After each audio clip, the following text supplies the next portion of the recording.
Hello everyone. जय सिया राम। तो कैसे हैं आप सब? आई होप आप सब बढ़िया होंगे, मस्त होंगे और अपनी मजे से अपनी पढ़ाई कर रहे होंगे। उसी के साथ हम चलते हैं आगे। जैसा आप सबको पता है, हमने सेक्शन डी तक कंप्लीट कर लिया था। तो चलो, अब बारी है सेक्शन ई, केस स्टडी की। और सबसे ज्यादा दिक्कत देने वाली जो चीज है वो यही है, केस स्टडी। आप सबको जितनी भी ज्यादातर प्रॉब्लम्स आ रही हैं वो ज्यादातर बच्चों को किस में चल रही हैं? केस स्टडी में चल रही हैं। तो चलो, हम चलते हैं और मिलकर समझते हैं, देखते हैं कि कैसे केस स्टडी बनती है और कैसे कैसे केस स्टडी सोची जाती है। तो चलिए, हम शुरू करते हैं। सेक्शन ई की बात करें तो सेक्शन ई में आपके तीन केस स्टडी आने वाली हैं। और उन तीन केस स्टडी में पहली दी हुई है, ये पहली केस स्टडी दी है। In an office, three employ, Jayant, Sonia and Oliver. ठीक है, एक ऑफिस में तीन एम्प्लॉय हैं, Jayant, Sonia, Oliver. Process incoming copies of a certain form. Jayant process 50% form, Sonia process 20% and Oliver process the remaining 30%। Jayant has an error rate. तो ये कुछ चीजें दी हुई हैं आपको। चलो, इसी के साथ साथ मैं आपको समझाता चलता हूं। ठीक है, चलो आइए।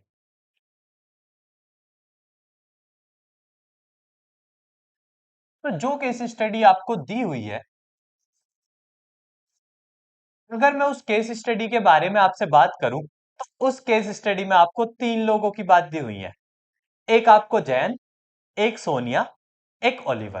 तो चलो, क्यों ना हम एक एक करके तीनों को ले लें। कि भाई, ये रहे हमारे जैन साहब, ये रहे सोनिया जी, और ये रहे ओलिवर। तीन लोगों की बात है, मैंने तीनों को अलग अलग आराम से लिख लिया। जयंत, सोनिया, ओलिवर।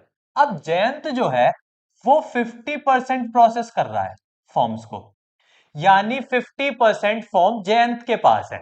ठीक है, तो जयंत जितने फॉर्म चेक कर रहा है, जितनी फॉर्म्स को देख रहा है, वो कितने परसेंट है? 50% है। 50% होने के बाद सोनिया के पास 20% फॉर्म्स है। चलो जी, और ओलिवर के पास 30%। इस तरीके से इनके पास different different types of forms है, मतलब डिफरेंट परसेंट में फॉर्म है। कुछ इसके पास है, कुछ इसके पास और कुछ उसके पास। अब ये तीन डिफरेंट तरीके के फॉर्म जो हैं, अब इनमें एरर, यानी इन्होंने कुछ गलतियां की हैं। अब इन सब की गलतियां भी दे रखी हैं। जैसे जयंत ने गलती की है। जो जयंत का एरर रेट है वो 0.06 है। इनका एरर रेट, तो ये तो इनकी प्रोसेसिंग हुई। इनका एरर रेट जो है, इसका 0.06 है, इसका 0.04 है सोनिया जी का, और भैया ओलिवर जी का है भैया 0.03।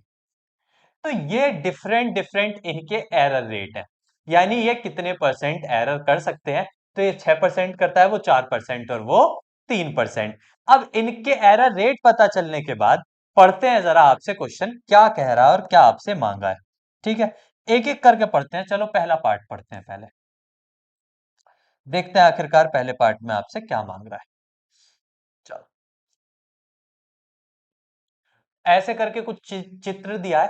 तो जितनी चीजें दे रखी थी एरर रेट तक, वो सारी हमने लिख ली। अब इस चित्र के बाद कुछ पार्ट्स दे रखे हैं। Find the probability that Sonia process the form and committed an error. हमसे कह रहा है वो प्रोबेबिलिटी बताओ जिसमें सोनिया ने फॉर्म को प्रोसेस किया। ठीक है, किसने प्रोसेस किया फॉर्म को? सोनिया ने। और सोनिया ने फॉर्म को प्रोसेस करके उसमें एरर कर दी, यानी उसमें कोई गलती कर दी। आपसे कह रहा है कि भैया सोनिया ने प्रोसेस किया था और सोनिया ने प्रोसेस करके क्या कर दिया? एरर। उसकी प्रोबेबिलिटी बताओ कि जो सोनिया प्रोसेस करेगी फॉर्म को और उसमें एरर कर देगी। तो सोनिया प्रोसेस कर रही थी और प्रोसेस करके एरर कितनी कर रही थी? 0.04 की। सोनिया प्रोसेस करके एरर कितनी कर रही थी? 0. तो आपसे प्रोबेबिलिटी मांगी है कि सोनिया ने प्रोसेस किया और क्या कर दी, एरर कर दी। क्या कर दी उसमें, एरर। अब ये क्वेश्चन में खुद ही दिया हुआ था कि सोनिया अगर प्रोसेस करके एरर करती है तो उसकी प्रोबेबिलिटी कितनी है, 0.04। तो ये तो आपका सीधा 1 मार्क्स का क्वेश्चन था। इसे तो आप सीधा भी समझ सकते थे, सीधा भी कर सकते थे कि जी भैया सोनिया की एरर तो हमें दे रखी है। अब यही तो कह रहा है कि सोनिया ने प्रोसेस किया और उसमें गलती कर दी, और हमें तो पता है सोनिया कितने चांसेस है सोनिया के गलती करने के। तो ये सीधा सीधा आपसे मांग रहा था। अब सीधा सीधा पार्ट आपसे मांग रहा था, तो पार्ट नंबर सेकंड देख लेते हैं कि भैया इसमें क्या मांग रहा है। चलो जी भाई, इसे समझते हैं अब। Part number 2, find the total probability of committing an error in processing the form. Form को प्रोसेस करने में जो गलतियां हुई उसकी टोटल प्रोबेबिलिटी मांगी है। क्या मांगी है, उसकी टोटल प्रोबेबिलिटी। तो जितने भी आप सब हैं, आप सब जानते हैं टोटल प्रोबेबिलिटी का फॉर्मूला होता है PE equals to P even E by even plus P E two E by E two plus P E three P E by E three. तो ये फॉर्मूला होता है आपका प्रोबेबिलिटी का। तो प्रोबेबिलिटी का जो फॉर्मूला है, ठीक है, तो इस तरीके से फॉर्मूला बना हुआ है PE equals to P E one P E by E one plus P E two P E by E two plus P E three P E by E three. अब इतना फॉर्मूला पता चल गया, तो जरा सोचते हैं। आपसे कह रहा है ई जो है, ई है कमिटिंग एन एरर, यानी जो इवेंट ई है, इवेंट ई क्या है, कमिटिंग एन एरर। मतलब क्या कमिट कर ली हमने, एरर। हमने क्या की क्वेश्चन में, एरर। अब जल्दी से चलते हैं।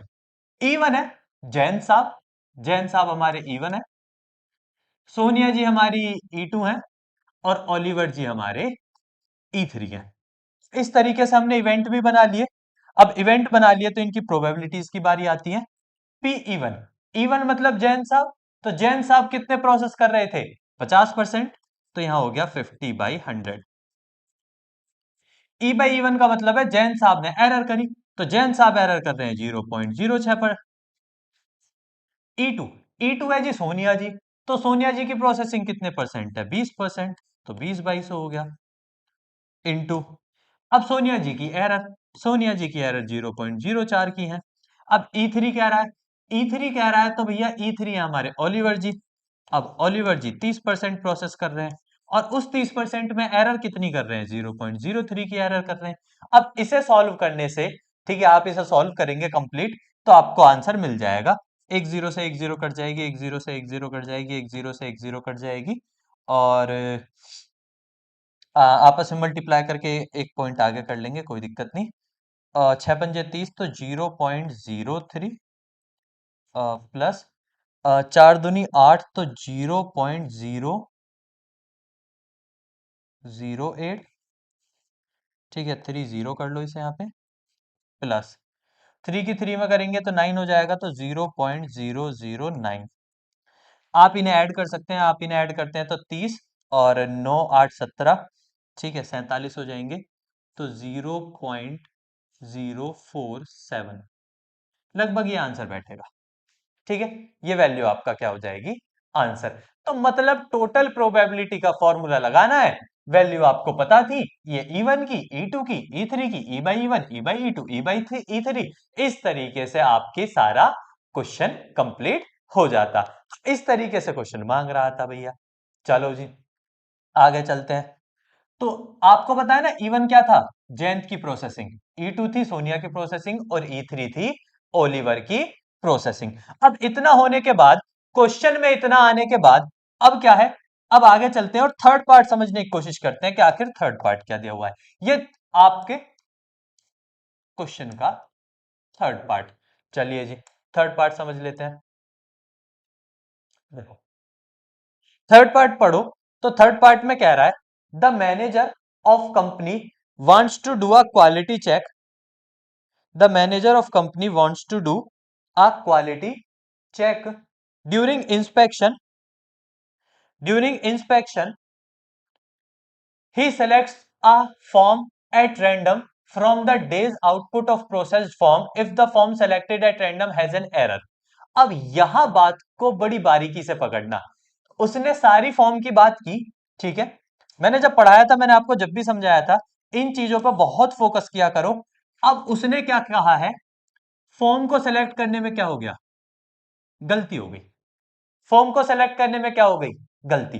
अब ये उसने गिवन ही तो किया है, वरना उसे क्या जरूरत पड़ रही थी कि फॉर्म सेलेक्ट हुआ और उसमें गलती हो गई ये बताने की। अब ये बात उसने गिवन ही तो दी है, और जिसमें भी गिवन देता है आपको पता है उसमें हम लगाते हैं बेस थ्योरम। यानी अगर हमें कोई भी बात गिवन मिल जाती है, कोई भी चीज ये पता चल जाए कि अच्छा ये चीज तो हमें दे रहा है, क्वेश्चन हमें खुद दे रहा है, उसमें हम कौन सी लगाते हैं, उसमें हम लगाते हैं बेस थ्योरम। तो यहां से भी माइंड क्लियर हो जाता है कि माइंड क्लियर होने का मतलब है यहां से भी आप बात समझ सकते हो, पकड़ सकते हो कि यानी क्वेश्चन क्या लगवा रहा है, बेस थ्योरम। अगर यहां से भी पता नहीं चलती तो आगे पढ़ो, find the probability that form is not processed bye Jayant. Form किससे प्रोसेस नहीं हुआ हो, जयंत। अब जयंत जो था, अगर मैं आपको समझाऊं, ठीक है, तो जयंत हमारा इवन इवेंट है।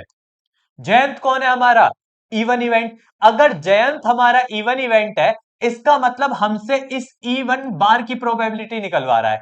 अब इवेंट की प्रोबेबिलिटी बेस थ्योरम में निकलती है, आपको पता होगा, जो ई1 ई2 ई3 इवेंट लेते हैं हम, अगर हमें किसी केस में इनकी प्रोबेबिलिटी निकालनी पड़ती है, तो इन केसों की प्रोबेबिलिटी हमें किस में मिलती है, तो इन केसों की प्रोबेबिलिटी हमें बेस थ्योरम में ही देखने को मिलती है, क्योंकि टोटल में तो ई की निकलती है, और जयंत हमारा क्या है, इवन है। इसका मतलब इस क्वेश्चन में हमसे बेस थ्योरम लगवा रहा है, और बेस थ्योरम लगवाने के बाद वो हमसे क्या चाहता है कि भैया बेस थ्योरम से इस क्वेश्चन को करो। हम निकालते हैं जयंत की प्रोबेबिलिटी, चलो।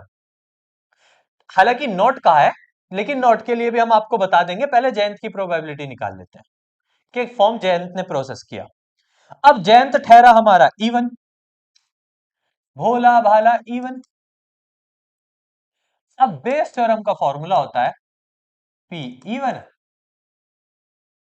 ई बाई इवन, और नीचे सारे P even E by even plus P E two E by E two plus P E three E by E three. भाई यही होता है बेस थ्योरम का फॉर्मूला, कि भैया सारी वैल्यू आ गई आपकी, ठीक है। अब ये सारी वैल्यू आपको ऑलरेडी पता ही है, जैसे कि क्या, जैसे कि आपको बताओ कौन सी वैल्यू नहीं पता। आपको पता है इवन जयंत है, जयंत की प्रोसेस की 50% थी, ई बाई इवन उसका एरर है, 0.06 करता है वो, ठीक है। उसके बाद ये भी आपको पता है जयंत की है ये, तो अभी जयंत की प्लस में आपको फिर चाहिए सोनिया जी की, तो सोनिया जी करती थी 20% प्रोसेसिंग, और उसमें 0.04 का एरर कर रही थी, और ये 30% प्रोसेसिंग कर रहे थे, ठीक है, ओलिवर जी, और 0.03 का एरर था इनका। तो ये सारी वैल्यू आपको ऑलरेडी पता ही है, ठीक है, अभी डिस्कस करी है हमने जस्ट फर्स्ट सेकंड पार्ट में। तो डिस्कस करने के बाद आपको कैलकुलेशन करनी है, ये पूरी कैलकुलेशन तो आप टोटल में कर चुके ना, ठीक है। तो बस ऊपर वाली कैलकुलेशन कर लो, 0.030 अपॉन 0.047, पॉइंट से पॉइंट हट जाएगा तो ये 30/47 हो जाएगा, ठीक है। तो ये आ गई जयंत की प्रोसेसिंग की, ये प्रोबेबिलिटी आ गई जयंत प्रोसेसिंग। तो ये प्रोबेबिलिटी किसकी आ गई, जयंत के प्रोसेस करने की। लेकिन हमें तो जयंत के प्रोसेस ना करने की चाहिए, और आपको पता है होने और ना होने की टोटल प्रोबेबिलिटी 1 होती है किसी भी केस में। तो पीई आपके पास आ गया, ठीक है, जयंत प्रोसेसिंग आपके पास आ गई, और आपको ई नोट चाहिए तो 1 में से घटा दो पीई को, जयंत की प्रोसेसिंग 1 माइनस 30/47, तो इसे घटा दो, तो ये 17/47 हो जाएगा और यही आपका आंसर होगा। यही आपका क्या हो जाएगा? आंसर। तो कुछ इस तरीके से आप पहले जयंत की प्रोसेसिंग निकालोगे और तभी आपको पता चलेगा कि जयंत की ना प्रोसेस करने की प्रोबेबिलिटी क्या बन सकती है और या क्या प्रोबेबिलिटी उसकी हो सकती है। तो आई होप आपको ये बात क्लियर हुई होगी, ये बात समझ आ गई होगी कि हमें क्वेश्चन को कैसे करना है। ये थी हमारी पहली केस स्टडी नंबर 1, जो कि प्रोबेबिलिटी के ऊपर ही दी थी और इसी तरीके से आपको केस स्टडी पूछी जाने वाली है। बस आपको वो बात वहां क्लिक होनी चाहिए, वो एकदम से आपको समझ आना चाहिए कि क्वेश्चन आपसे कहना क्या चाहता है। अगर वो बात आप समझ गए तो समझो पूरा क्वेश्चन हो गया। अब चलते हैं, चलो आगे चलते हैं जी भैया। केस स्टडी नंबर 2 ले लेते हैं। ठीक है, तो केस स्टडी नंबर 2 देख लेते हैं क्या कह रही है।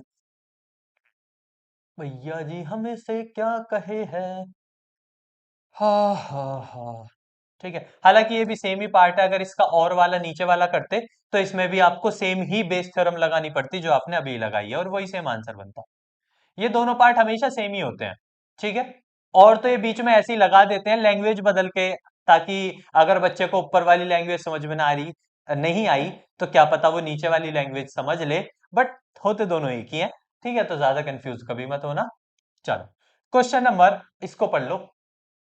Question 37, read the following passage and answer the questions given below. Teams A B C went for playing tug of war game खेल रही है। अब आपको ये साफ समझ आ जाएगा। चलो जी, टग ऑफ वॉर खिला देते हैं इन्हें। ये रहा आपके टग ऑफ वॉर का मैदान। ठीक, टीम ए इधर को खींच रही है, टीम बी इधर को खींच रही है और टीम सी इधर को खींच रही है। मतलब आपको 3 वेक्टर दिए हुए हैं। मतलब आपको कितने वेक्टर दिए हुए हैं? 3। अब उन तीनों की आपको फोर्स दी हुई है। अब जरा पहला पार्ट पढ़ो, नीचे लिखा है what is the magnitude of force of team A. Team A की जो फोर्स है उसका मैग्नीट्यूड पूछा है। अब टीम ए की फोर्स ये रही, आपसे इसका मैग्नीट्यूड मांगा है, यानी मैग्नीट्यूड ऑफ F1 मांगा है। तो किसी का भी मैग्नीट्यूड निकालने का क्या तरीका होता है? अंडर रूट उनकी सारी वैल्यू का स्क्वायर, मतलब 6 का स्क्वायर प्लस 0 का स्क्वायर, जो कि वापस जाके 6 किलो न्यूटन की फोर्स बनाएगा। ये आपके पहले पार्ट का आंसर है। ये आपके पहले पार्ट का आंसर है। ठीक है, तो पहले पार्ट में आपसे F1 का मैग्नीट्यूड मांगा था, तो F1 का मैग्नीट्यूड क्या हो जाएगा? तो F1 का मैग्नीट्यूड हो जाएगा कुछ ये।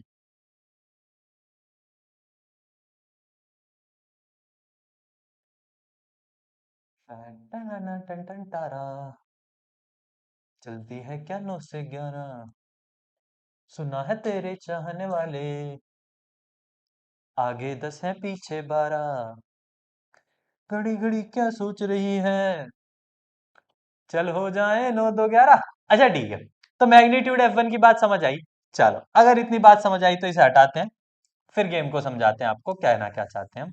देखो, अब क्वेश्चन में लिखा है which team will win the game. हमसे पूछ रहा है कौन सी टीम गेम जीतेगी। अब हमसे पूछ रहा है तो भैया गलत ही पूछ रहा है, हम तो बता ही देने हैं। चलो, which team will win the game, आपको पता है ये एक टग ऑफ वॉर है। अगर टग ऑफ वॉर है तो जो खींच लेगा, जो भी टीम अपनी तरफ को पूरा रस्सा खींच लेगी वही टीम जीतेगी। अब आप इमेजिन करो, जस्ट एक छोटी सी बात इमेजिन करना आप। अगर मैं ये बात कहूं कि बी ने अपनी तरफ को खींच लिया, बी ने अपनी तरफ को खींच लिया, मतलब ए की और सी की जो वैल्यू का सम है, ए और सी के मैग्नीट्यूड का जो सम है, ठीक है, वो इससे कम होगा, तभी तो खींच लिया। और जो टीम खींच लेगी वही जीत जाएगी। मतलब अगर एक का मैग्नीट्यूड बाकी दोनों के सम के मैग्नीट्यूड से ज्यादा हो जाएगा, इसका मतलब वही टीम जीत जाएगी। अब अगर ए जीतेगी, ए का जो मैग्नीट्यूड है वो इन दोनों के सम का मैग्नीट्यूड जो आएगा उससे ज्यादा होना चाहिए। मतलब कुल मिला के एक टीम का मैग्नीट्यूड बाकी दोनों टीमों के सम के मैग्नीट्यूड से ज्यादा होना चाहिए। फॉर एग्जाम्पल अगर बी जीतती है, फॉर एग्जाम्पल मान लेते हैं बी जीतती है, तो जो बी का मैग्नीट्यूड है ना, बी वेक्टर का जो मैग्नीट्यूड है वो ग्रेटर होना चाहिए ए वेक्टर प्लस सी वेक्टर के मैग्नीट्यूड के। अब इस बात को देख लेते हैं भाई, है या नहीं। अब देखने के लिए बी बी का मैग्नीट्यूड निकालेंगे, तो बी का मैग्नीट्यूड आ जाएगा -4 का स्क्वायर 16 और 4 का स्क्वायर 16। और ए प्लस सी करेंगे, उसका मैग्नीट्यूड लेंगे, तो पहले ए प्लस सी इधर कर लेते हैं, ए वेक्टर प्लस सी वेक्टर निकाल लेते हैं। इन दोनों को जोड़ना है, इन दोनों को जोड़ेंगे तो 3i और माइनस के 3j। इन दोनों का मैग्नीट्यूड निकालेंगे, चलो जी इन दोनों का मैग्नीट्यूड निकाल लो। 3 का स्क्वायर 9, 3 का स्क्वायर 9।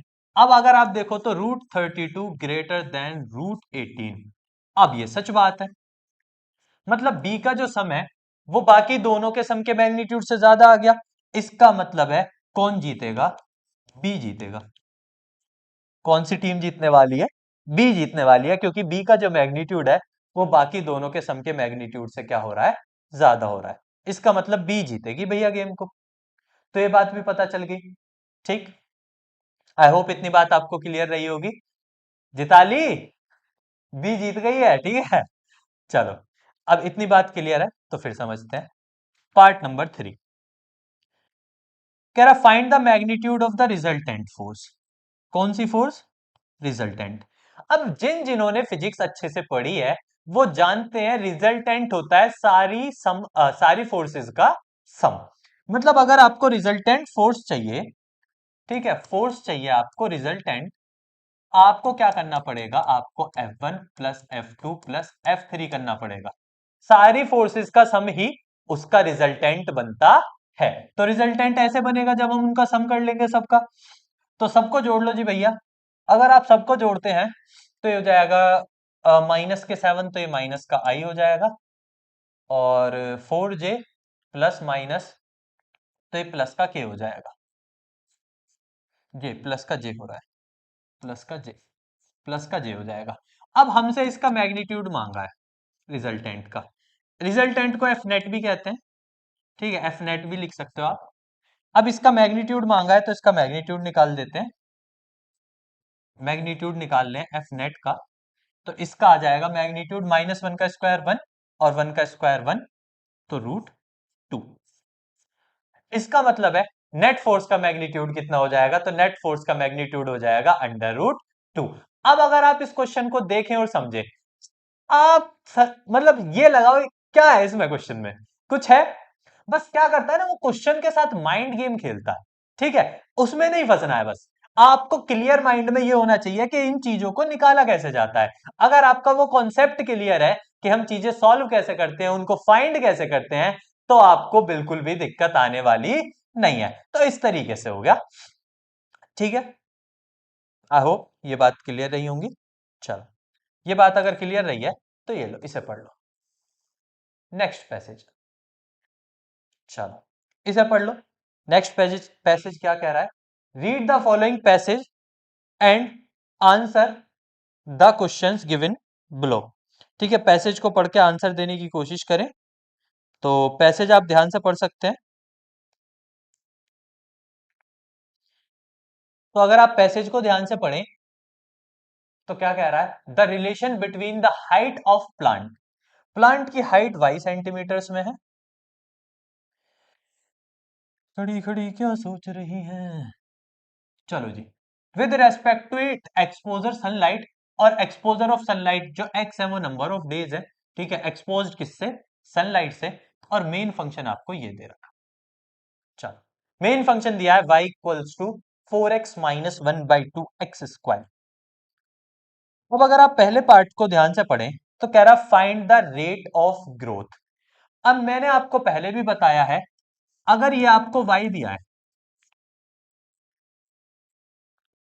तो रेट, अगर आपको किसी का भी रेट निकालना है इसका मतलब आपको उसका डिफरेंशिएशन करना है। मैंने रेट ऑफ चेंज में भी ये चीजें आपको क्लियर समझाई हैं, ये चीजें आपको क्लियर बताई हैं कि रेट निकालने का क्या मतलब है। तो रेट निकालने का मतलब है आपको उसका डिफरेंशिएशन करना है। तो अगर आपको फंक्शन y दिया हुआ है तो आपको dy बाई डी एक्स चाहिए।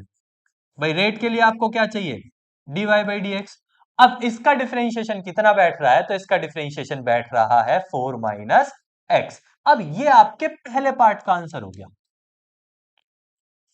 ये आपके पहले पार्ट का आंसर हो गया 4 माइनस एक्स। ठीक है, तो पहले पार्ट का आंसर हो गया।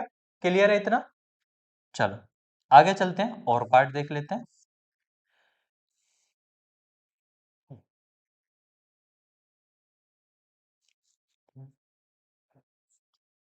ठीक है, तो पहले पार्ट का आंसर मैं यहां वापस से लिख देता हूं कि dy बाई डी एक्स की वैल्यू आ रही है 4 माइनस एक्स।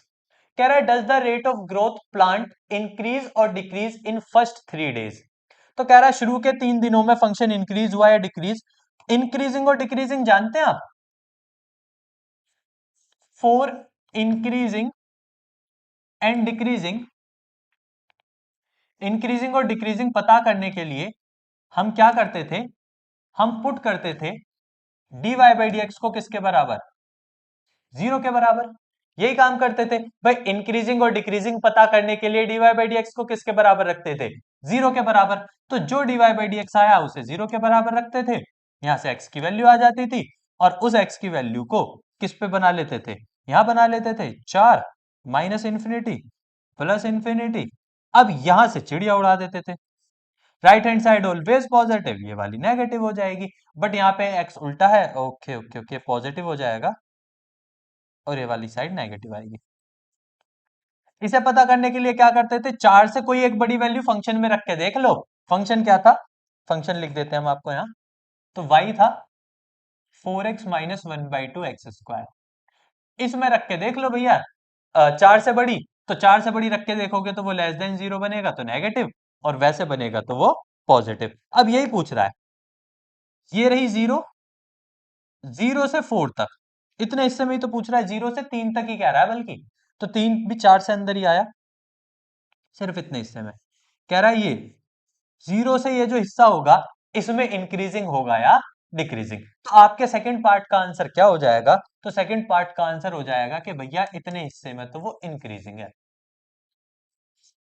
इतने हिस्से में क्या है, इंक्रीजिंग है। ठीक है, तो इंक्रीजिंग पता करने का तरीका भी आपको पता है कैसे करते हैं। अब बात आती है थर्ड पार्ट की। थर्ड पार्ट आपसे क्या कहता है, व्हाट, थर्ड नहीं मतलब इसी के अंदर है, चलो इसी के अंदर है दूसरी part. What will be the height अगर प्लांट को कितने दिन की बात करें, 2 दिन, 2 दिन में प्लांट की हाइट कितनी बढ़ जाएगी। मतलब x की value, x number of days थे ना, तो नंबर ऑफ डेज कितना कह रहा है 2, तो x की वैल्यू क्या कह रहा है 2। जब x की वैल्यू 2 हो तो कह रहा है बताओ y की कितनी होगी। जब x की वैल्यू 2 होगी तो क्वेश्चन कह रहा है बताओ y की वैल्यू कितनी होगी। तो y की वैल्यू निकाल लेंगे, x को 2 रख के, 4 × 2 माइनस 1/2 इंटू 2 का स्क्वायर, तो ये हो जाएगा 8 माइनस 2, जो कि क्या आएगा 6 सेंटीमीटर। तो 2 दिन में प्लांट की हाइट कितनी हो जाएगी, तो 2 दिन में प्लांट की हाइट हो जाएगी 6 सेंटीमीटर। ठीक है, अब बताओ ये थे 3 पार्ट। अब ये 4 नंबर का क्वेश्चन है, अब इसमें बताओ इस लप्पू से क्वेश्चन में है क्या। ठीक है, बट प्रॉब्लम क्या है ना, आप सोचते ही नहीं हो, वो जल्दबाजी के चक्कर में और चीजें पता नहीं कहां से कहां कर देते हो, फिर पता नहीं डामाडोल हो जाती हैं। बस क्वेश्चन को पढ़ो। अब देखो क्वेश्चन में पहले पार्ट में मेरे से रेट ऑफ चेंज मांगा था तो मैंने डिफरेंशिएशन कर लिया। इंक्रीजिंग डिक्रीजिंग मांगा था, तो मुझे तो पता है इंक्रीजिंग डिक्रीजिंग कैसे करते हैं, मैंने वो कर लिया। फिर कहा भैया अगर नंबर ऑफ डेज 2 हो तो हाइट कितनी होगी, मतलब नंबर ऑफ डेज तो मुझे उसमें केस स्टडी में लिख के दिए थे कि नंबर ऑफ डेज तो x होते हैं, तो मतलब अगर x 2 है और कहा था हाइट y है, तो मतलब y मांगा है, तो x की वैल्यू 2 मैंने पुट करके y निकाल लिया। इतना सिंपल क्वेश्चन है बस, और इसी में कंफ्यूज हो जाते हो। ठीक है, तो यहां आपका ये सैंपल पेपर खत्म होता है, कंफ्यूज नहीं होना है, काय बड़ो। ठीक है, तो यहां आपका ये सैंपल पेपर खत्म होता है। फिर मिलेंगे हम आपसे अगले सैंपल पेपर के साथ या अगली चीजों के साथ, टॉपिक के साथ, जो भी हम आपको आपके लिए लेकर आएंगे, जो भी आपके लिए बेहतरीन, बेहतर से बहुत बढ़िया होता जाएगा।